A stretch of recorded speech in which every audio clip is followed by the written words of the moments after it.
Hello everyone, welcome to Sovan shorts. सो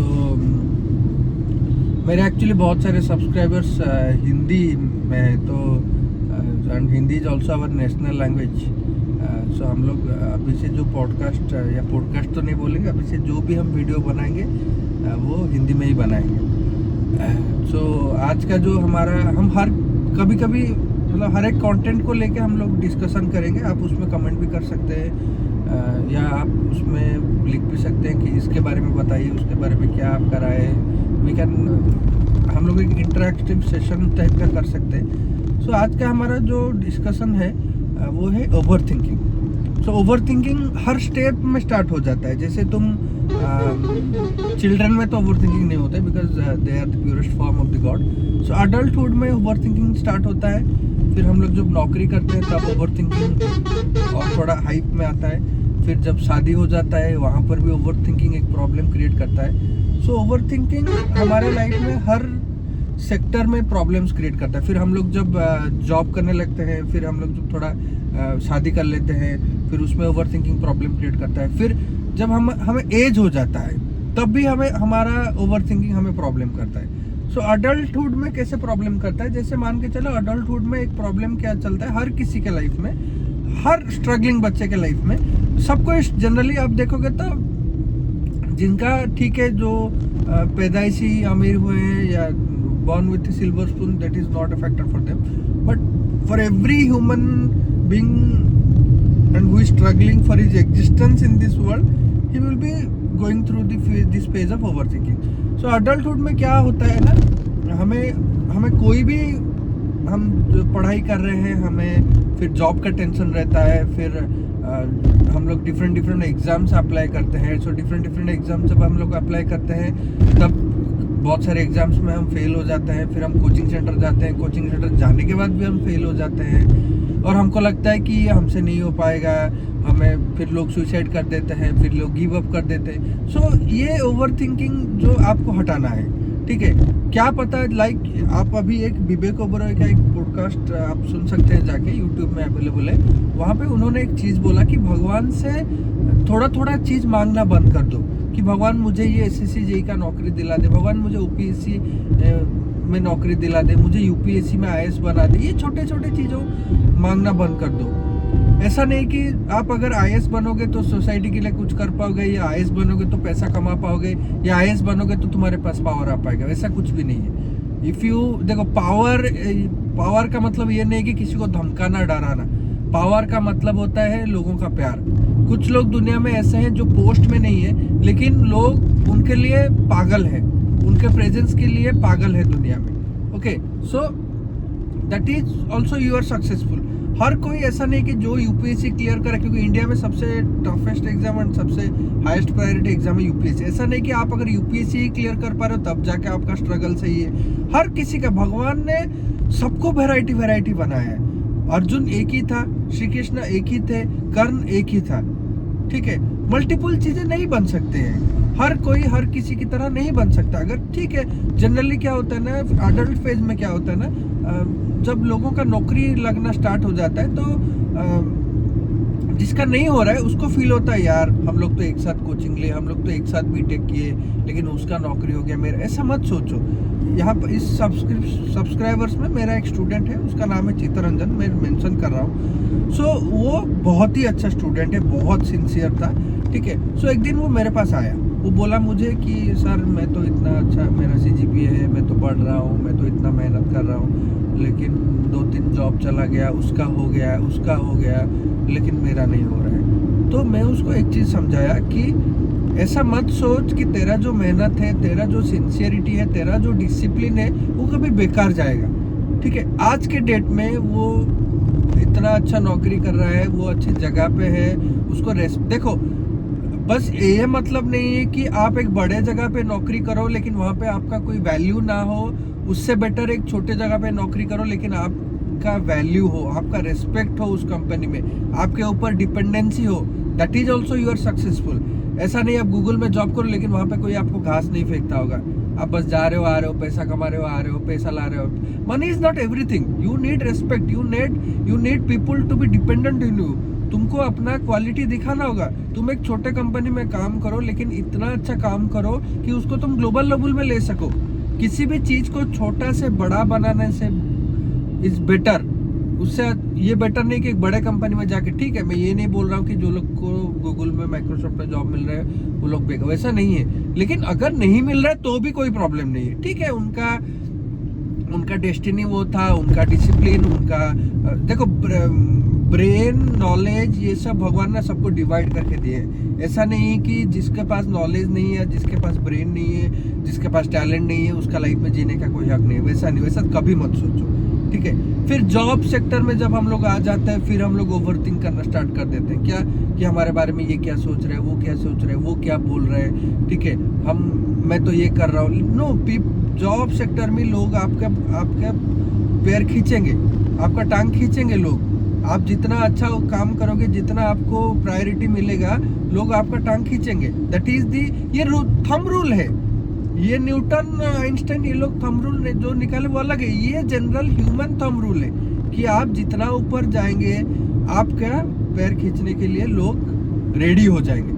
कहाँ से लोग आएंगे आपको पता नहीं। आपको उसके साथ अच्छा चल रहा होगा, जॉब सेक्टर में वही होता है, आपके कॉलीग के साथ अच्छा चल रहा होगा, लेकिन अचानक आपका इंक्रीमेंट हो जाएगा, आपका प्रमोशन हो जाएगा, फिर उसका स्टाइल ऑफ बात करना चेंज हो जाएगा आपके साथ, उसका मिलना जुलना चेंज हो जाएगा, वो आपके बारे में भला बुरा बोलने लगेगा, ठीक है। तो वो सब चीजें ओवरथिंक करना बंद कर दो। फिर आता है आपका मैरिज, क्योंकि गर्लफ्रेंड बॉयफ्रेंड तो एक रिलेशनशिप नहीं है, वो एक टेम्परेरी रिलेशनशिप है।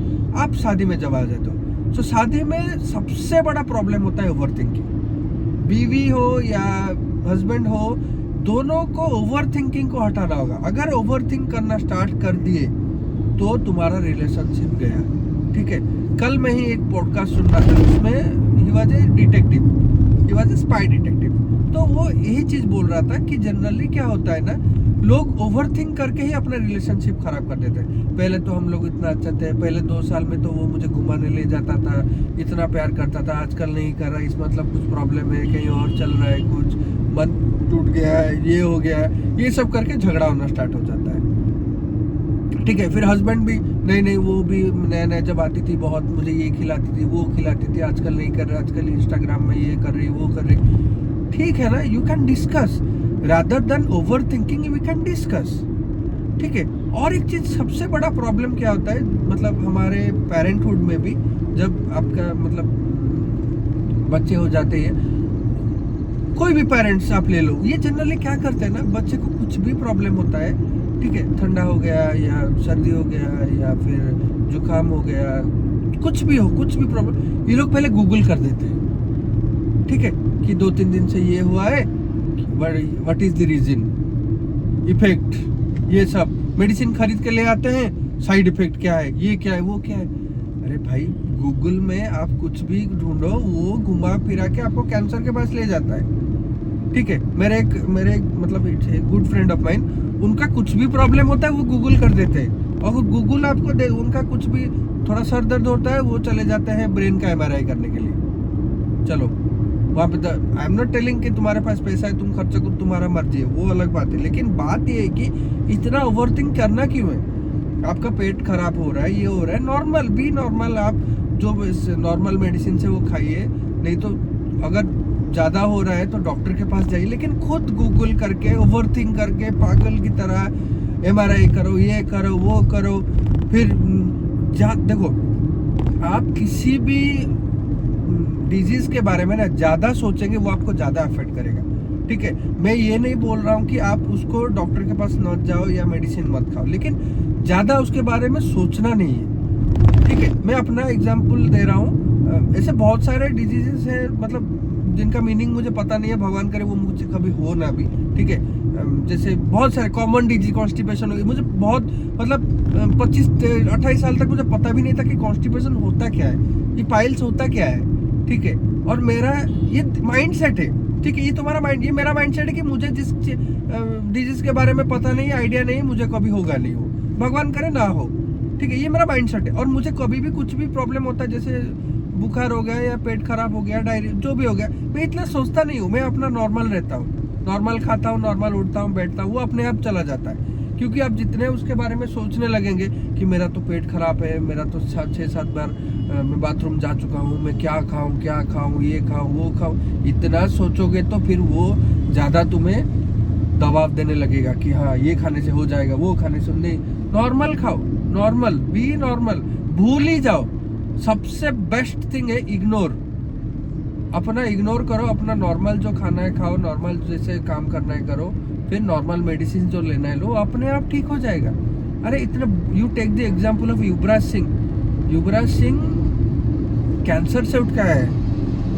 You take the example of Premanand Maharaj ji, उनका सिचुएशन देखो, वो क्या बोले, जो होगा होगा।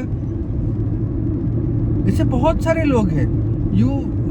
तुम बहुत सारे पॉडकास्ट है, जब तुम देखना वहां पे जाके कि लोग बोल रहे कि मेरा ये किडनी फेलियर होता है, ये हुआ, भगवान की तरह से डॉक्टर ने बोला था 2 महीना होगा, अभी 20 साल हो गया, मैं ठीक हूँ। नॉर्मल, क्योंकि सब कुछ डेस्टिन्ड है। भगवान श्री कृष्ण को पता था कि महाभारत में ये होने वाला है, वो होने वाला है, लेकिन वो चुप थे। वो he was the ultimate truth, he is the ultimate truth, लेकिन वो चुप थे क्योंकि उनको पता था ये होने वाला है। रावण को भी पता था कि सबको सब कुछ पता था, क्योंकि वो लोग तो नॉर्मल ह्यूमन बींग्स नहीं थे, वो लोग तो मतलब दे आर बियॉन्ड अस। सो उन लोग को, लेकिन वो सब चुप थे, उनको जो करना था कर रहे थे। ठीक है, राम भी चुप थे, उनको पता था कि सीता मिलेगी, ये होगा, वो होगा, लंका ये होगा, रावण का हत्या होगा, सब उनको, वो भी चुप थे। तुम पूरे रामायण का जो पिक्चराइजेशन हॉटस्टार में देखना, वहां पे कभी देखना वो हाइपर नहीं हो रहे। वो हाइपर, बाकी लोग हाइपर, हम ये कर देंगे, वो कर देंगे, ये कर देंगे, लेकिन वो हाइपर नहीं हो रहे। उनको पता है एवरीथिंग इज डेस्टिन्ड, जिस टाइम जिस चीज को होना है वो होगा। तुम मारपीट करके अपना दिमाग खराब करके कुछ नहीं होगा, तो हो सकता है कुछ नहीं कर सकते हो। अगर तुम्हारा पेट खराब है, होना होगा। ठीक है, मैं ये नहीं बोल रहा हूँ कि इग्नोर करो पेट का, तुम्हारा पेट दर्द कर रहा है तो, लेकिन ज्यादा उसके बारे में रिसर्च मत करो, ज्यादा उसके बारे में सोचो मत।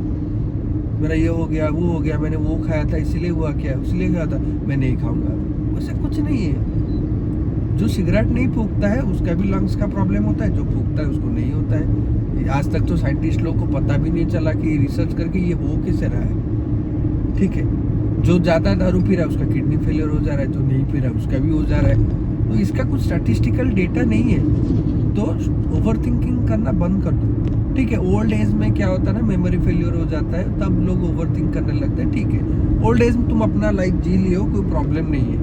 तुम्हें देखने के लिए 2-3 लोग 4 लोग हैं तुम्हारे साथ, कोई प्रॉब्लम नहीं। लेकिन यंग फेज में जब तुम पढ़ाई कर रहे हो, जब तुम जॉब कर रहे हो, जब तुम शादी करके अपना फैमिली मेंटेन कर रहे हो, तब ओवर थिंकिंग एक बहुत बड़ा प्रॉब्लम हो जाएगा, बहुत बड़ा प्रॉब्लम होता है। ठीक है, सो इसीलिए आई रिक्वेस्ट एवरीवन कि ओवर थिंक करना बंद कर दो और गूगल करना बंद कर दो प्लीज।